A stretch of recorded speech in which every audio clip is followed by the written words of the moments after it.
would be delightful too. The most recent time you were with us, actually, you were here performing a new commissioned concerto by the Australian composer Brett Dean, the lost art of letter writing. Right. And since then, in fact, you've been involved in yet another premiere, this time by Augusta Reed Thomas. Yes.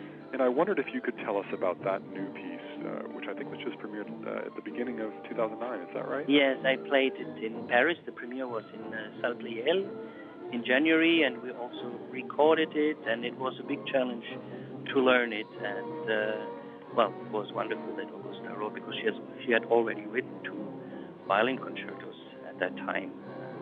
I was really enjoying it very much. And, the Brett Dean, of course, I was very proud, because after having played it a couple of times, the premiere was in 2007 with the Concertgebouw, and then later in Boston, which was fantastic as an American premiere. The violin concerto got the Grawemeyer Award. That's right. That was right. I felt very proud too myself. As you should, as a great champion of the piece. One of the things I wanted to ask you about your playing and about your approach to the violin. This is something that I imagine everyone who's heard you live must appreciate, and those even who've just heard you on recording. But you have a great sense of the virtuosic tradition of the instrument, and in particular, you're well known as a real advocate of the music of Paganini and a wonderful interpreter of his virtuosic music. I've heard you play encores many times that sort of just leave the mouth open because they're so beautifully realized.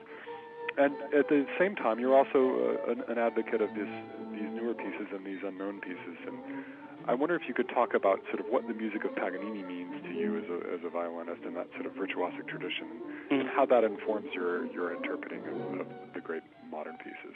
Yeah, but I think that first of all, as the soloist, you need a very, very good balance with the repertoire. So I try to play all the concerti and works that I really love to play, and I think it's very important to play a lot of contemporary music too, because once you have reached a certain level, being known in the world or on the music business, you have to support young composers and composers living, and the same as you, I think, have to support violin makers who are alive or bow makers, just to keep all this going on. Like, 100 years ago it was with Mr. Joachim and bow makers and Brahms and all this.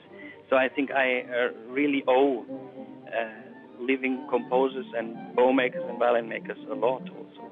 And the Paganini, that's an old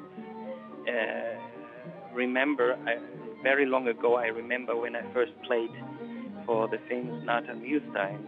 I was 13 years, and he was playing a concert in Cologne, and I was playing for him in the famous Dome Hotel next to the big cathedral in Cologne. And he always asked first, what would you like to play, either Bach or Paganini? And from that time on, I think I always, every day, every morning, start my practice with the Bach and with the Paganini. So it's very important to play both, especially if you don't play Paganini for 8 days, the whole left hand is kind of losing strength and flexibility. And that's why still every day I warm up, even if I don't take it that serious. Sometimes, I must admit, I read some newspaper or whatever, but just to get in shape. It's like the daily toothbrushing or whatever, getting your fingers in shape. Sure, you have to stretch before you before, and then after once you have played some variations or some caprice, then anything else is like almost like a Kinderlied. No, but it helps a lot to grab, playing Brahms concerto or Tchaikovsky, whatever. I think, and it's I find it very natural. Paganini, of course, is always very demanding, but if you really stay in his world every day a little bit, it's the same with Bach. It's a continuous work on it, and all your lifetime, of course, in a different way.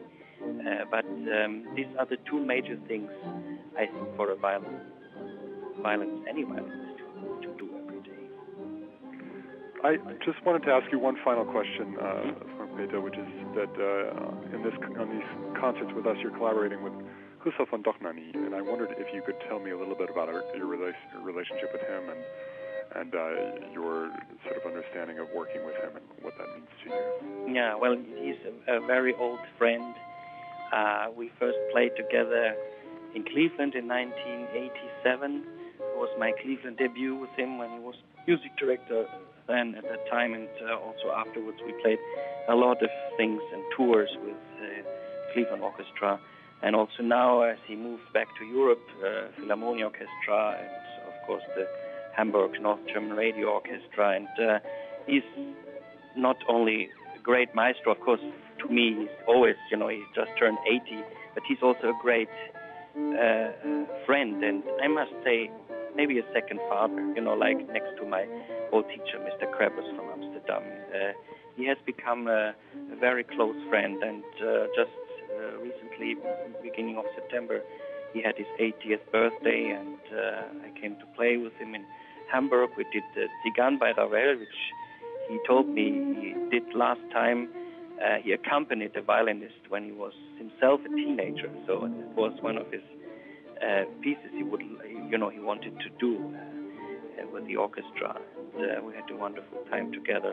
I mean, musically, and also just his attitude of how devout and how serious he takes the music. Anytime, even if he has done things like 100 times in his life or 200 times, he always goes back to his scores and studies it, and this is very, very impressive to me. I mean, it's a bit like, I remember I played also a lot with Wolfgang Sawallisch, and just this old kind of very serious German attitude towards the music is so impressive, and I hope that I also will be like this when I am his age.